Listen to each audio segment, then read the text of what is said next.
So Mick, in that first episode, we kind of talked about those natural soil attributes, cation exchange capacity, pH, organic matter. In this episode, we're going to go where we spend a little bit of money on fertility.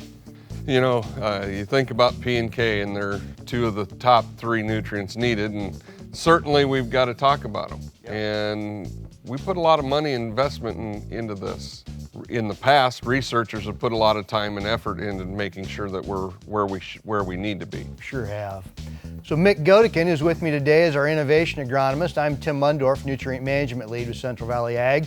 This is part 2 of a 3-part focus on understanding that soil test report for our growers. So Mick, on the phosphorus side, when you think about all the things you got to think about with phosphorus, what are the things you bring in front of the grower right away?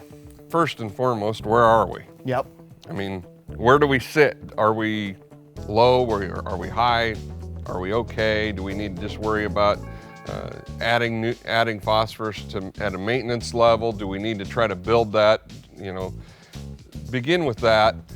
I got to go back to pH on that one. Yep, that's right. You know, does the test that we have results for match the pH of the soil? pH of the soil. Yep. You know, because we think about pH and phosphorus tests, and we've discussed it on our podcast yep. in depth. You know, there's a lot of tests out there, and we got to know what test we're running, right, to be able to read that number that's on the report. Absolutely. One of the first things I think about is, well, what are your phosphorus levels, like you just said? And when the grower starts that conversation with "I think," then we've got to stop. And it's not about what we think, it's about what we know. Exactly. So number one, when's the last time you had some of these come out of your field? And if it's been, 4 or 5 years, it's time to do it again, because dealing with 4 or 5 year old numbers, they may or may not still be relevant. I really like to have something that's a lot fresher. Exactly, and everything we do every season, the weather and the yields and everything in there, all pulls into this. That's absolutely right. Granted, it takes a lot to change a phosphorus number, but we can make some changes in a 4-year period fairly easy. Yeah, and depends a little on the soil. Those lighter soils, like some of your sandy soils, sometimes you get bigger changes than you expect from either removal or application. Exactly. But when I talk phosphorus, I want a grower to be somewhere around 25 part per million on the P1 Bray test. Now, if he's got a malic extraction, then I want the number a little higher. Got an Olson, which is appropriate in some of those high pH soils, I want that number to be a little lower. But I usually start the conversation, where are we compared to 25 part per million?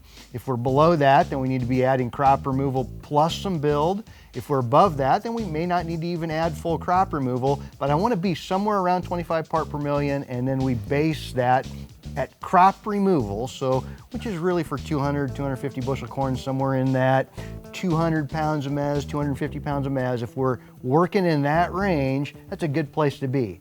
We're going to be applying more if we're below that, less if we're above that. That's kind of what I talk about. You know, one thing that I would pick on you about it for missing is... You only pick on me on one thing? That's unbelievable. Is yield goal. Yeah, What's his yield goal?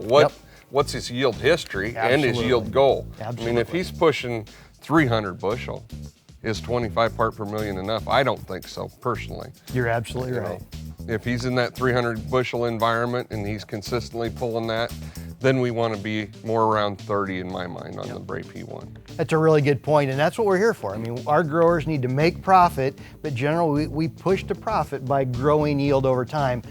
The other things that we bring to the table besides, say, phosphorus fertilizer, like our hybrids, like our different varieties, like our nitrogen program, split application, all those things, generally push us toward higher yield over time. We need to make sure our fertility program's keeping up with it, and that may mean adjustments in what we call that baseline number. It definitely can be. Yeah.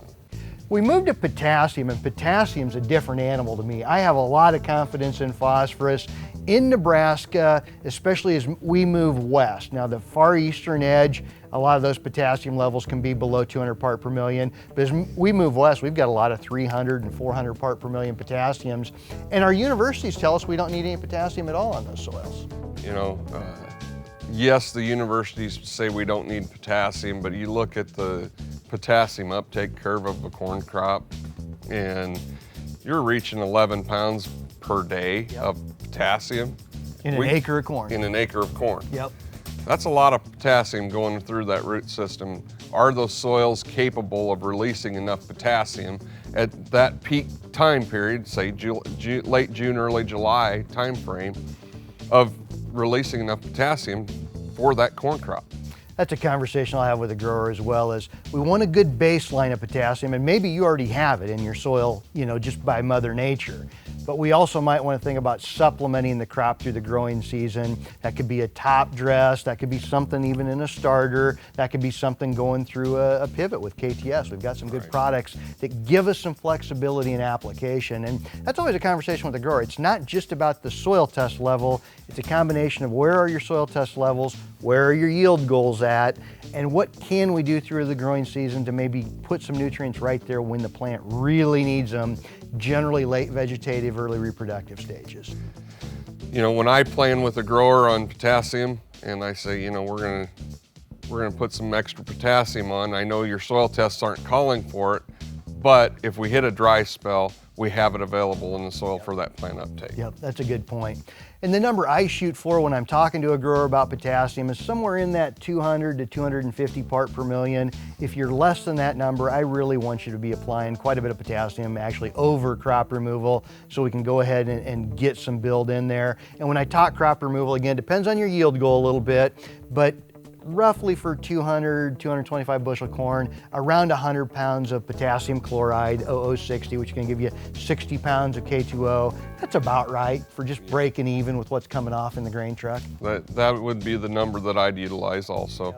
But again, if you're lower than that 200 part per million, we're going to want you above that application rate. If you're quite a bit above that 200 part per million, then really we need to think more about timing and maybe just putting a little supplemental out there. Make sure over the next 4 years before we sample again, say, or sometimes we're sampling every year, but either way, just make sure we're not pulling it down too much and find a surprise that we've dropped quite a bit. Correct.